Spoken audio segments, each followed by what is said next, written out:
The building standing in the center of Rome is not actually called the Colosseum. That is not its real name. Its official title was the Amphitheatrum Flavium, the Flavian amphitheater. So where did the word Colosseum come from?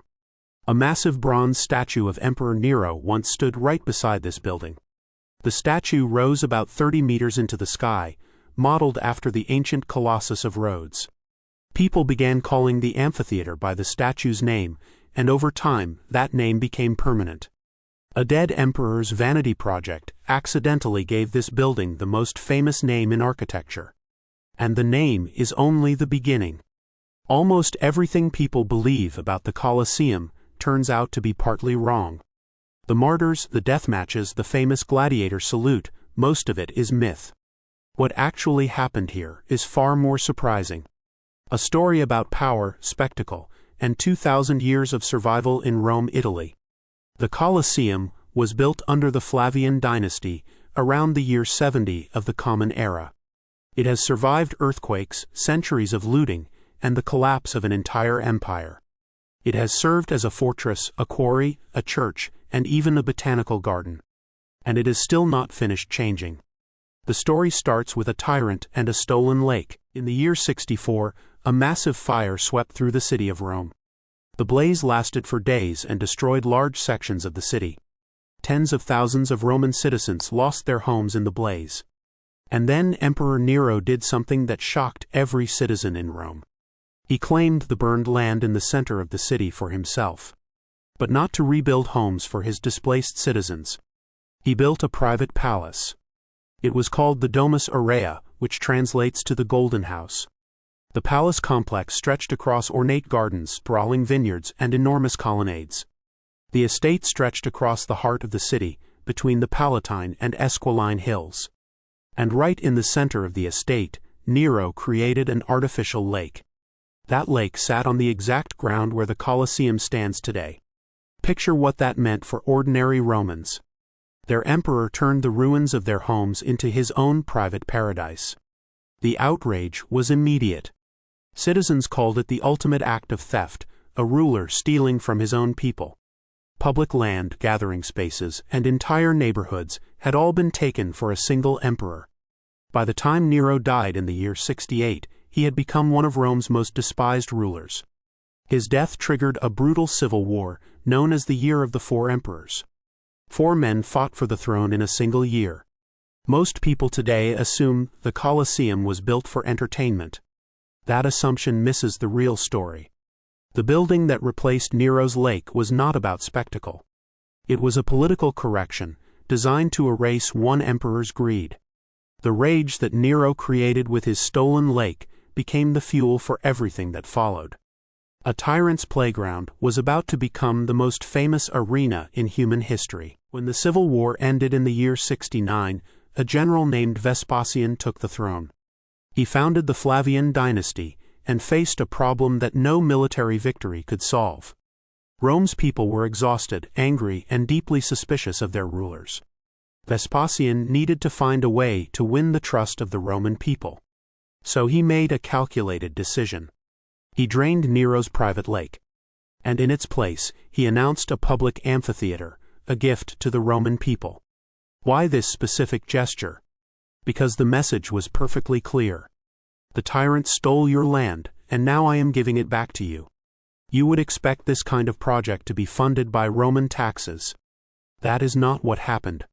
The construction was funded by treasure looted from the Temple of Jerusalem. In the year 70, Roman forces had crushed a Jewish revolt and sacked the Holy City. The gold and silver taken from the temple became the financial foundation of the Colosseum. One culture's sacred treasure was used to build another culture's arena. And the labor was not voluntary either. Thousands of Jewish war prisoners were forced to work on the construction. Every stone in the Colosseum carries the weight of that history. Vespasian did not live to see the building finished.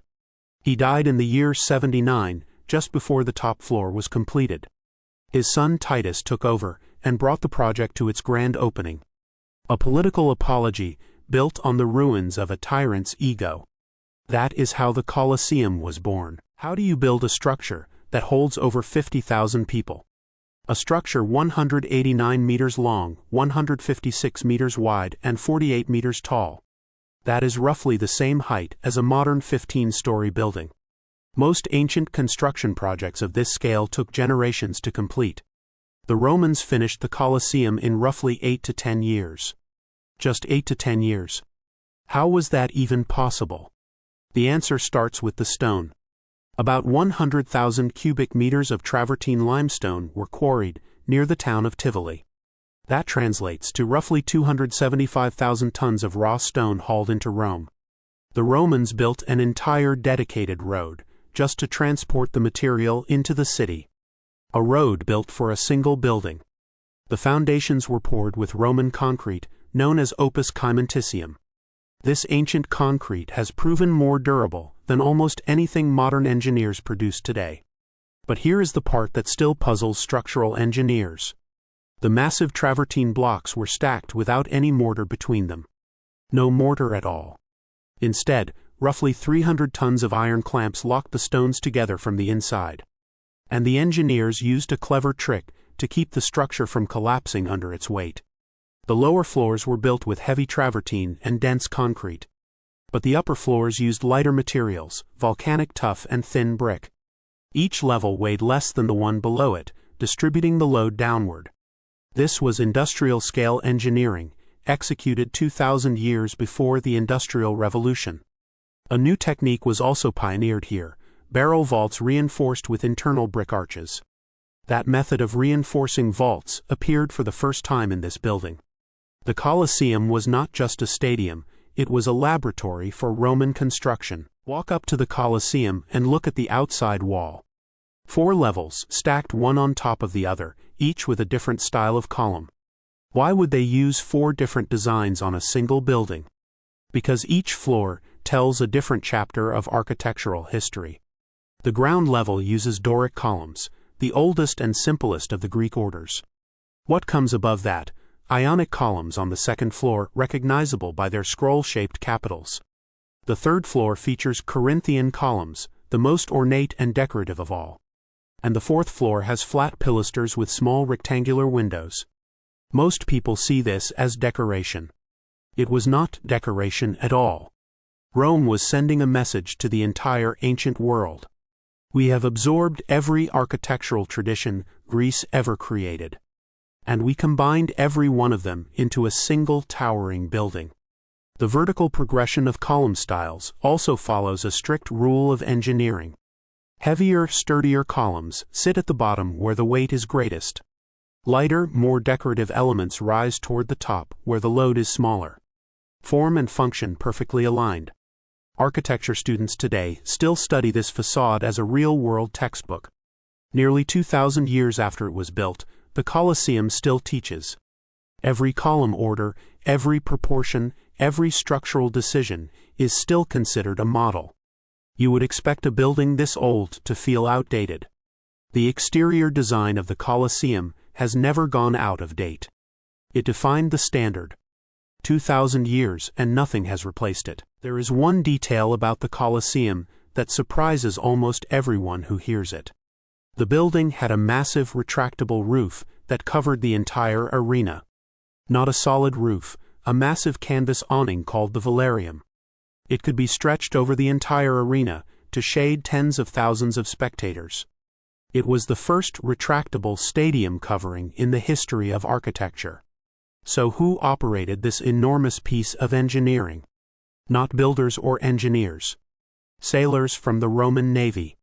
Specifically, the Classis Missinensis, the imperial fleet stationed near the city of Naples. Why would the Navy operate a stadium awning? Because the velarium worked exactly like a massive ship sail. The sailors used ropes, pulleys, and their expertise in rigging to stretch the canvas. The same hands that managed sails in Mediterranean storms now pulled fabric over a stadium. If you look at the top of the exterior wall today, you can still see the evidence. 240 stone brackets called corbels protrude from the wall. Each one served as an anchor point for the ropes that held the velarium in place. 240 anchor points. The system could shade the entire audience while leaving the center open to sunlight. It was adjustable. The sailors could change the angle based on the position of the sun. You would expect something like this to be a modern invention. Modern retractable stadium roofs did not appear until the late 20th century. The Romans figured it out 2,000 years earlier. And the Romans assigned their best-trained naval specialists to operate the system. A navy crew, working on dry land, operating the largest awning the ancient world had ever seen. The Velarium is one of the most overlooked engineering achievements in the Colosseum. No other ancient structure had anything remotely like it. And then the technology vanished. It took over 1,000 years for anyone to build something comparable again. The Colosseum was designed with 80 separate entrance arches around its perimeter. They were called vomitoria. That word sounds exactly like what you think it means. But the term has absolutely nothing to do with vomiting. The Latin root means to spew out or to pour forth. The vomitoria were designed to spew out crowds efficiently, not the contents of stomachs. Through those 80 arches, over 50,000 spectators could leave the building in about 15 minutes. 15 minutes to empty a full stadium of over 50,000 spectators. That level of crowd management did not exist anywhere else in the ancient world. Why does that matter today? Because the system was so effective that modern stadium designers were still studying it centuries later. The same principles appeared in 20th century arena designs, nearly 2,000 years afterward. The Romans also solved a problem that most ancient civilizations simply ignored. That problem was public sanitation for tens of thousands of people. Running water flowed through public latrines built directly into the structure. Running water sanitation, 2,000 years before modern plumbing. Waste was carried away continuously through a drainage system beneath the building. That level of public hygiene would not be matched in Europe for over 1,000 years. Over 1,000 years. The vomitoria moved people, the water moved waste, and everything flowed in the right direction. Not a single detail was left to chance. The Romans were solving problems that modern cities still struggle with today. Crowd flow, sanitation, ventilation, all built into a single structure 2 millennia ago. And every single one of those systems worked from the very first day. Everything the audience saw in the arena appeared without any visible explanation. Wild animals burst through hidden trapdoors set into the arena floor. Gladiators rose from below on platforms. Stage props appeared and disappeared without warning. How was all of this possible? Beneath the arena floor, there was an entire hidden world. It was called the Hypogeum. Emperor Domitian built this underground complex after the year 81 of the Common Era. The Hypogeum had 2 full subterranean levels, reaching about 6 meters underground. Down in that darkness, an elaborate system of machinery operated in total secrecy. 32 counterweight-operated elevators could lift fighters, animals, and props through the floor. 32 separate elevator systems. Each one was powered by counterweights that teams of workers hauled on ropes below. Animal cages lined the corridors, filled with lions, bears, and imported exotic beasts. Gladiator waiting rooms sat in separate tunnels, completely isolated from the animal areas. Nobody below could see what was happening in the other sections. And nobody above could see what was about to come through the floor. That was the entire point. The audience was meant to be surprised every single time. A trapdoor would open, and suddenly a lion was standing in the arena. Seconds later, another door, and a fighter emerged from the opposite side. The timing was coordinated from below, like a stage director controlling a theater. Nothing like this had ever been built before in the ancient world. The Hypogeum was the first complex stage machinery system in recorded history. It was a theater engine hidden beneath the arena floor. And the audience above never once saw how the trick worked. When Emperor Titus opened the Colosseum in the year 80, he did not plan a quiet ceremony. He organized a massive festival of spectacle that lasted 100 days. 100 days of continuous spectacle. According to the historian Cassius Dio, roughly 9,000 wild animals were killed during those games. and an estimated 2,000 gladiators died. In the opening festival alone, the daily schedule was a carefully designed sequence of escalating violence. Mornings began with beast hunts called venationes. Midday was reserved for public executions, and the afternoons brought gladiatorial combat, the main attraction. This cycle of violence repeated day after day for over 3 months. Most people today imagine these violent spectacles as rare and special occasions. They were far from rare. Over the centuries that followed, the Colosseum hosted an almost unbroken cycle of organized violence. Historians estimate that between 400,000 and 500,000 humans died in the arena over 4 centuries. The estimated animal death toll is even harder to absorb. Roughly 1 million animals over 4 centuries. The ecological impact was devastating. Emperor Trajan held a single event in which 11,000 animals were killed. 11,000 in one event. The demand for exotic beasts drove entire species toward extinction. The Barbary lion disappeared from North Africa because of these hunts. The North African elephant, gone forever. An entertainment industry had wiped entire species off the face of the earth. By the 3rd and 4th centuries, the supply of exotic animals had collapsed. The hunts became smaller, less impressive, and increasingly difficult to organize. The spectacle was consuming itself. In the year 523, the last recorded animal hunt took place in the Colosseum. The exotic creatures that once filled the arena had simply run out. There were not enough left to catch.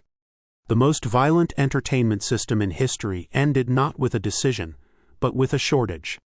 The arena had finally exhausted its own supply of living spectacle. Before the underground was built, the Colosseum could do something that sounds impossible. They filled the arena with water. Real water, deep enough to support and maneuver actual warships. During the opening games in the year 80, Emperor Titus ordered a naumachia, a staged naval battle. According to Cassius Dio, 3,000 participants reenacted a battle between Corcyra and Corinth.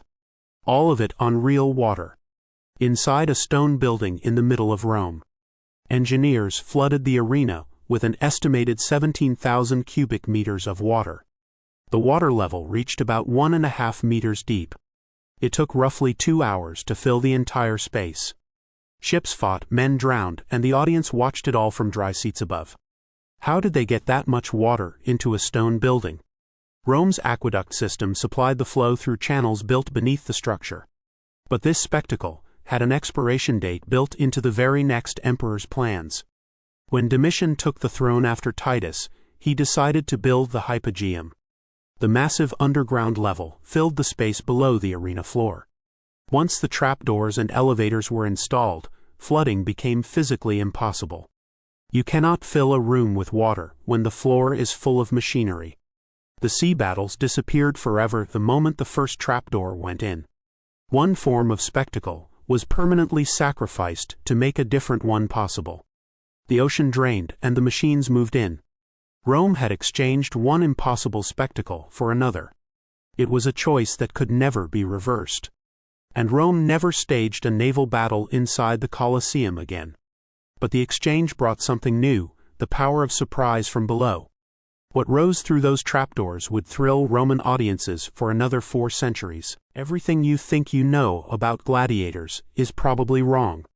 Start with what they looked like. Movies show them as muscular warriors with perfectly defined bodies. The reality is very different. In the city of Ephesus, in modern Turkey, archaeologists excavated a gladiator cemetery. They analyzed the bones and diet of 67 gladiator skeletons using isotope testing. What did they find? The gladiators ate mostly barley and beans. Their diet was nearly entirely vegetarian. Other Romans gave them the nickname hordiri, a Latin term meaning barley eaters. Barley was considered food for livestock and the very poor. So why would professional fighters eat livestock feed? Because the fat was intentional. A thick layer of subcutaneous fat protected nerves and blood vessels from sword cuts. The fat acted as natural armor just beneath the skin. They also drank a calcium supplement made from dissolved plant ash to strengthen their bones. It was essentially an ancient version of a modern calcium recovery drink. Now consider how the fights actually ended. Most gladiator fights in the Colosseum were not actually fought to the death. That particular image is another dramatic invention of modern cinema. Training, feeding, and maintaining the health of a single gladiator required enormous resources. Killing a trained gladiator was the equivalent of destroying a very valuable investment. Ancient inscriptions record fighters with records like 10 wins and 3 losses. That kind of record is impossible if every loss meant death. Some successful gladiators survived more than 50 bouts over their careers. In practice, gladiators were closer to professional athletes than to disposable prisoners of war. Even the famous salute, Avenue Caesar morituri te salutant, is not what people believe. That phrase was spoken only once, by condemned prisoners at a naval event under Emperor Claudius. Among all the violence, there is one story that is completely different from everything else. It happened during the opening games in the year 80. 2 gladiators named Priscus and Verus were matched against each other. Their fight is the only gladiator bout described in detail by a writer who was there. A Roman poet named Martial attended the fight and recorded the entire event. The 2 men fought for so long that neither could gain any advantage. Every strike from one fighter was answered with an equal counter from the other. Every aggressive advance was met with a perfectly timed defensive response. The crowd grew louder with every exchange. They were evenly matched in a way that nobody had expected. What happens when 2 fighters are so equal that neither one can win? The audience began shouting for both men to be spared. Emperor Titus made a decision that had no precedent in the history of the games. He awarded the rudes to both gladiators at the same time. The rudes was a small wooden sword. Receiving it meant one thing: permanent freedom from servitude. Both men walked out of the arena as free men. No winner, no loser. Both of them free. In a building designed around death and dominance, mercy was the final act. Martial wrote that the crowd erupted when the decision was announced. 2 men entered the arena as property of the empire. 2 men left as free citizens. It is the single most human moment in the entire history of the Colosseum. Proof that even inside a machine built for spectacle, compassion could still appear. The story of Priscus and Verus has survived for nearly 2,000 years. Not because of the violence. Because of the mercy. The Colosseum was not just a building, it was a map of Roman society. Your exact seat told everyone in the arena precisely who you were in Roman society. The lowest tier, called the podium, was reserved for the most powerful people in Rome. The emperor sat here, along with senators and the Vestal virgins. Their seats were made of marble, with individual names carved into the stone. Above them, equestrians and ordinary citizens, each row a step further from the emperor. And the highest tier of the entire arena had only simple wooden benches. That is where the women sat. You would expect a wealthy Roman woman to sit closer to the front. Regardless of wealth, birth, or family name, all women were placed in the top tier. They sat alongside slaves. Inside the Colosseum, gender overruled every other social factor, including noble birth. And the seating rules were not suggestions. Violating them could result in fines, public flogging, arrest, or even exile. These punishments were written into Roman law, recorded in a legal text called the Digesta. So how did the emperor fill a stadium of 50,000 with loyal supporters? The answer was simple and effective. Major games were free for all Roman citizens, with food served throughout each event. The Romans had a phrase for this strategy: panem et circenses. It means bread and circuses. Give the people entertainment and food, and they will support your rule. The seating chart was a mirror of how Rome organized its entire civilization. Every tier, every bench, every marble nameplate reflected a rigid social order. And the Colosseum made that order visible to everyone who walked through its arches. The famous half-collapsed shape of the Colosseum is not the result of natural aging. Most people assume it simply wore down over the centuries. That is not what happened.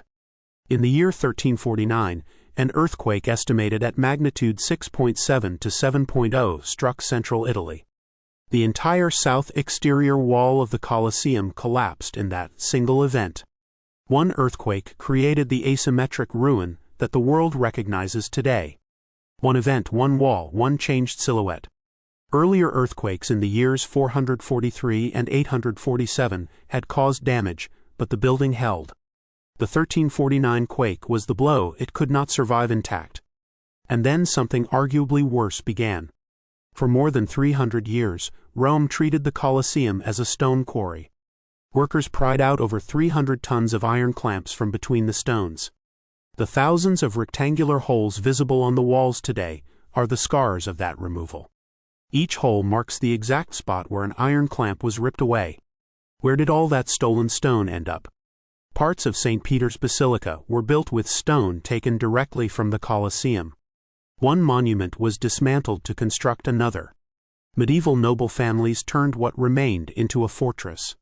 The Frangipane family occupied 2 floors starting around the year 1133. The Annibaldi family later seized control and held the structure for over a century. An ancient arena became a medieval castle. The writer Mark Twain later called the Colosseum the monarch of all European ruins. Lord Byron described it by moonlight in his poem Childe Harold's Pilgrimage. Henry James once said that Byron's description was so vivid it surpassed the real thing. And the Venerable Bede wrote one of the most famous prophecies about this building. While the Colossus stands, Rome shall stand. When the Colossus falls, Rome shall fall.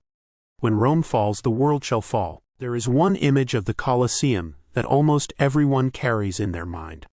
Christians being thrown to the lions. It is one of the most powerful images in all of Western culture.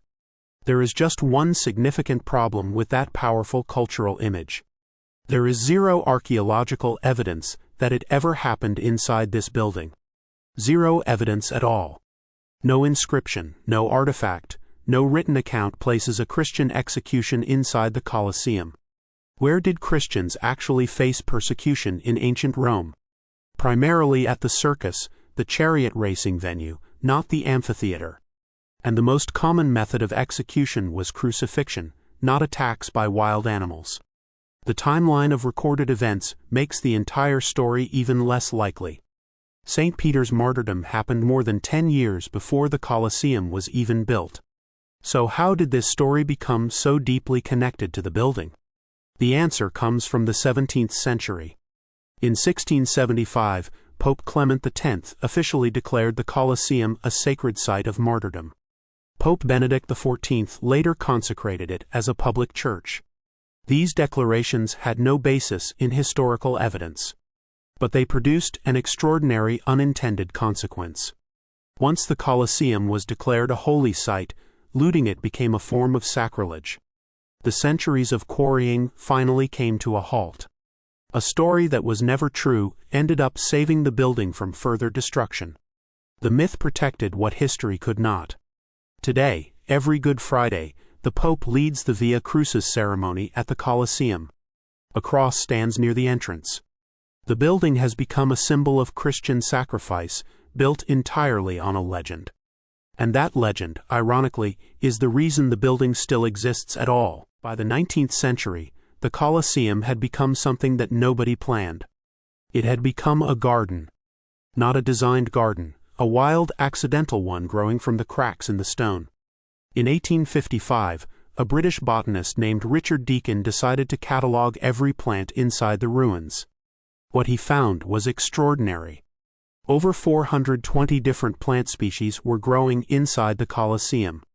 Many of those species had never been found anywhere else in Europe. 420 different plant species, all growing inside a single ruin. How did plants from distant continents end up growing in a Roman amphitheater? The leading theory about their origin goes all the way back to the animal hunts. For centuries, exotic animals were shipped from Africa and Asia for the Venationes. Lions, giraffes, and elephants were shipped to Rome from distant continents. Those animals carried something invisible with them, seeds embedded in their fur and dung. Those seeds fell into the cracks of the arena floor and slowly began to grow. Over hundreds of years, the biological traces of animals long dead began to germinate. The arena of death slowly transformed into one of the most diverse gardens in all of Rome. Lions shipped from the African plains left behind seeds that grew into flowers. Elephants carried soil from another continent in their digestive systems. The stone that once ran with blood was now covered in green. In the late 19th century, the Italian government removed most of the plants. They feared the roots were slowly damaging the ancient stonework. But for a brief moment in history, the Colosseum became a living contradiction. A monument built for killing had turned itself into a place where life refused to stop. The most violent building in Rome became its most unexpected garden. The Colosseum is still changing. In 2025, the Commodus Passage was restored and opened to the public for the first time. The passage is the emperor's secret S-shaped tunnel running beneath the arena. For roughly 2,000 years, no human being had walked through that tunnel. Now that has changed. A retractable arena floor is also part of the next chapter for this building. When finished, the Colosseum will have a floor again for the first time in nearly 2,000 years. Performances, ceremonies, and cultural events could once again take place on that restored surface. The Colosseum is not a ruin sitting quietly and waiting to crumble. It is a structure that has refused to stop reinventing itself over the centuries. The prophecy written by Bede 12 centuries ago still holds true. The Colosseum stands and Rome stands. It has outlived every empire, every earthquake, and every generation that tried to claim it. And whatever this building becomes next, the world will still be watching.